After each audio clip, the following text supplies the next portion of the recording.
Many of you are wondering how to track metal vocals properly, how to compress, where and why to double and how to execute that tightly, and the reasons for layering metal screams.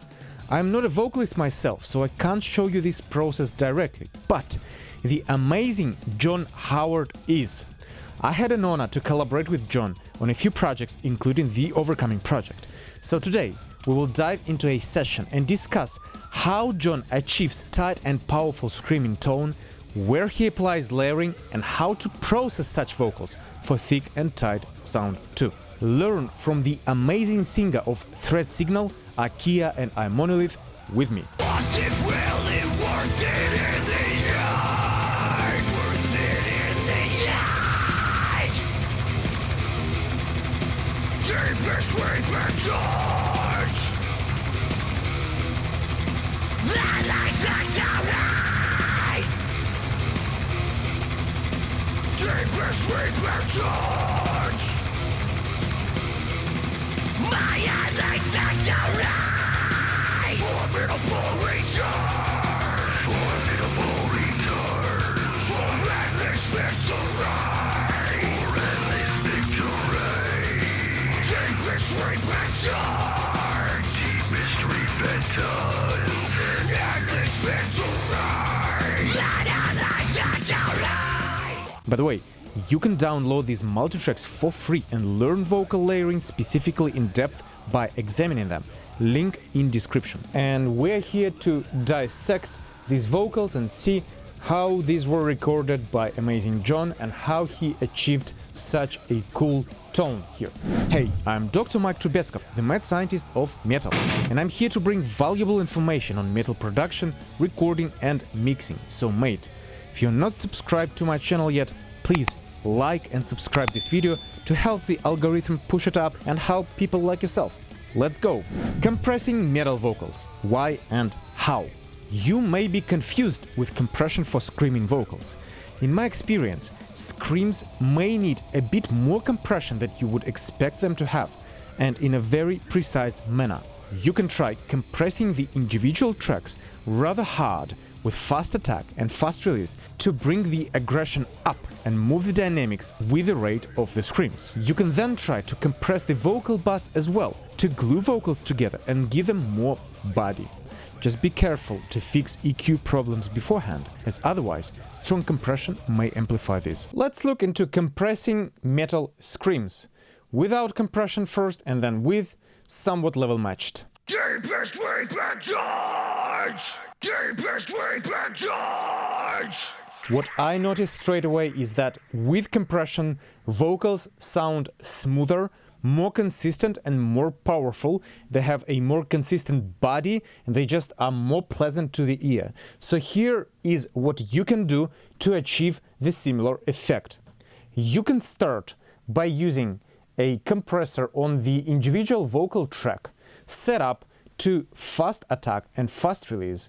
So in this instance 5 millisecond and 40 millisecond. This FAB filter has this vocal mode which is much appreciated, but let's see if we can use some other compressor similar to this to achieve this similar result. Say an 1176. Deepest weeping torch. Deepest weeping torch.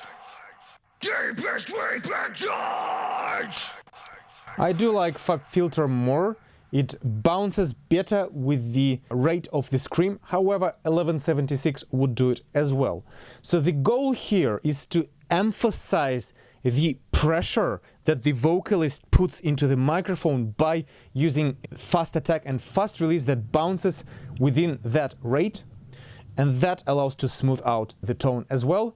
Just be sure to EQ it beforehand and notch out harshness and muddiness, otherwise this would be amplified with the compressor. And the second compressor goes on the bus. You can try using SSL style compressor, but instead of just using your slow attack fast release, I recommend trying somewhat faster attack, maybe between 3 and 10 milliseconds, and fast release as well.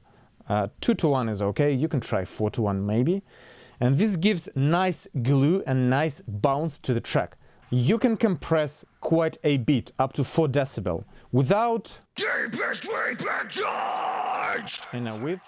Deepest repentance! Once again, it's a second stage of smoothing out the tone and bumping out the body. So this can be useful if you're after such tone. Metal vocals doubling. I know that many of you are confused with vocal doubling and unsure which purpose it serves. And there are also a few, say, schools on doubling. Some mixing engineers process doubles identically to the mains.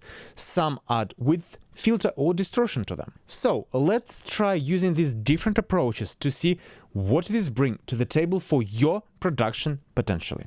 Looking into the mysterious doubling. Throughout my career, there were different requests for doubling. The key to good vocal doubling is obviously recording it as tight as humanly possible. And the way to verify it is to run your main and a double at the same volume. Let's do that. And let's listen for any inconsistencies that occur between these two. Deepest repentance!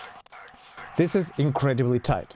Obviously, you have to be a great vocalist in order to match your double tracks this well. However, sometimes editing may come in place as well, and you can move certain syllables around like this and match the tails in order for this to feel tight.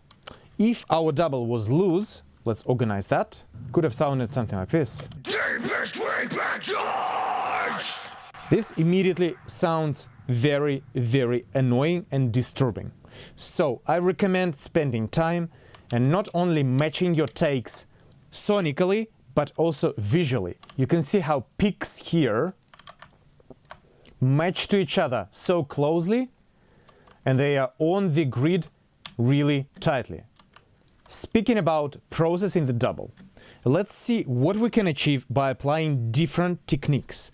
First, let's run a double about half volume of the main with the identical processing. Deepest repentance! And now without a double. Deepest repentance! And now with again. Deepest repentance!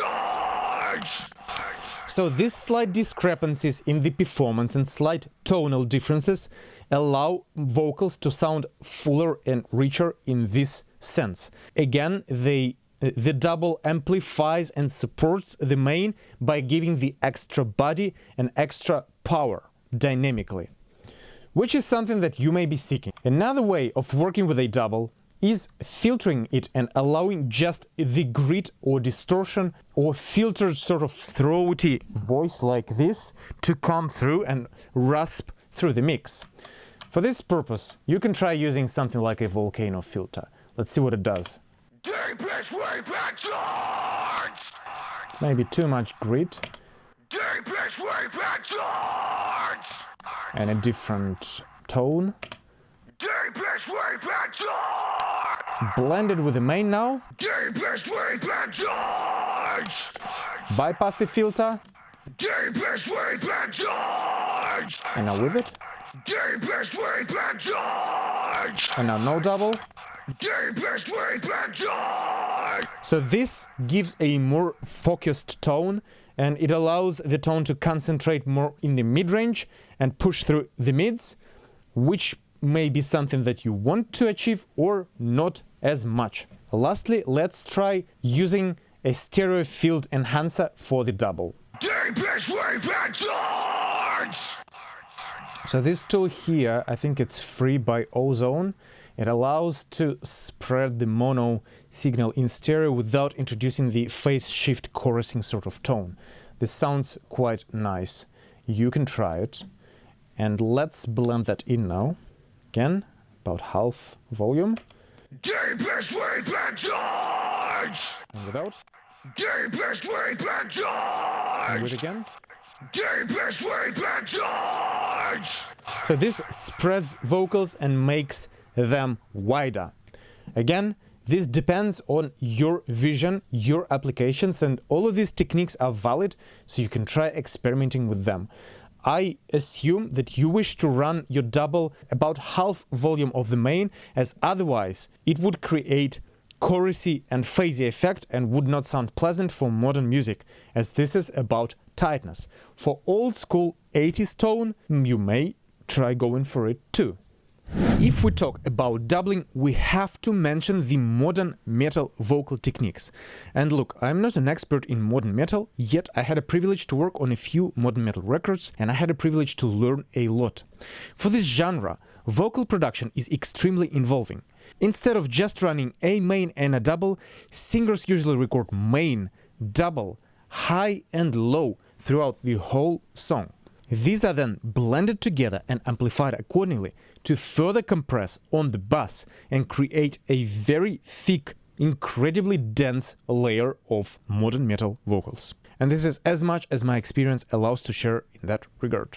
Briefly taking an example for modern metal vocal tone, you can try running your main and a double, similarly about half volume for the double, and blending a high and a low, once again extremely tightly, similarly to how main and a double are executed, all panned into center, playing around with the volume for high and a low to emphasize certain fragments of the track, and then compressing on the bass to glue them together.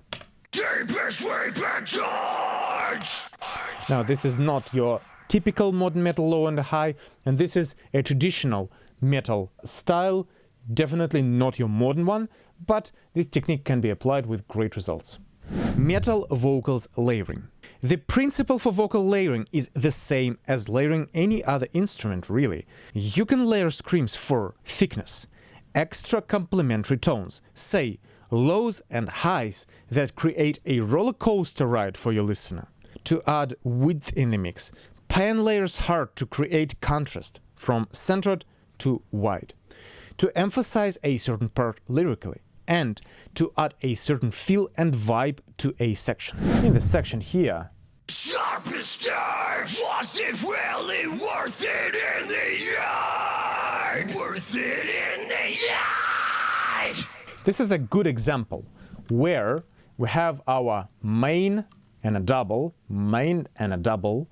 panned into the center and running there as an anchor for the track, and then the additional hard panned layers left and right throwing in and making this section of the track larger and making certain lyrical line stand out. Let's listen just to the extra layers here. Let's mute main and a double for the moment.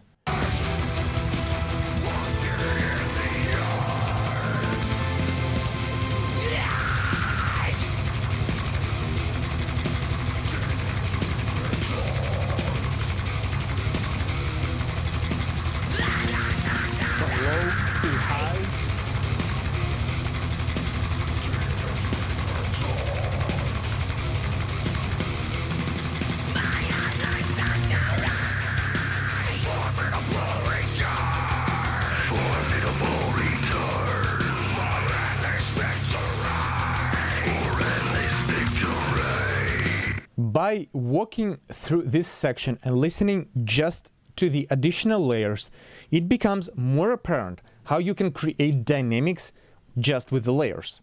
From low here, we go to high, from low to high, and that creates tension and bouncing feel.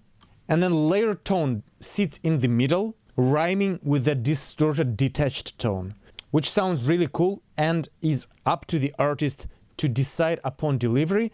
And the limit here is endless. The limit here is just your creativity. You can try any of these tricks, or you can come up with your own, as long as they are consistent, as long as you understand the purpose and you actually create dynamics rather than throwing layers for the purpose of throwing them in. When you emphasize certain lyrical lines, when you create sense of depth and space and movement by playing around with the tone, you will be sure to achieve great results and lead your listener throughout the song. I hope that this video demonstrates quite a bit of cool vocal tricks just to give you some extra inspiration for your next metal vocal recording.